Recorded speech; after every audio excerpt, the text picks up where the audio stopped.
எல்லாருக்கும் வணக்கங்க. இன்றைக்கி லஞ்ச் ரொட்டீன் தான் பார்க்க போகிறீங்க. தூதுவளை ரசம் வைக்கலான்ட்டு இருக்கேங்க. தூதுவளை ரசம் எல்லாத்துக்கும் சளியாக இருக்குது, அதனால் தூதுவளை ரசமும் உப்பு பருப்பு வைக்கலாம் அப்படிங்கிறக்காக எல்லாம் எடுத்து வச்சுருக்கேங்க.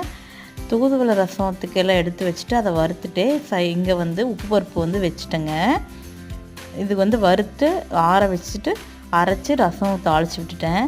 குட்டீஸ்க்கு லஞ்ச் பாக்ஸுக்கு சப்பாத்தியும் சிப்பி காளான் கிரேவியும் தான் பண்ணியிருக்கேங்க. இந்த ரெசிபி நான் ஃபுல் வீடியோ எடுத்திருக்கேன். நான் சீக்கிரமே அப்லோட் பண்ணுறேங்க.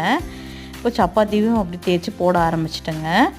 இப்போது லஞ்சுக்கு பார்த்திங்கன்னா சாப்பாடு, உப்பு பருப்பு, செலவெல்லாம் வறுத்து தூதுவளை ரசம் தாங்க வச்சுருக்கேன். இந்த மழை காலத்துக்கு தூதுவளை ரசம் நல்லாவே ஒரு சளிக்கு நல்ல ரெமிடிங்க.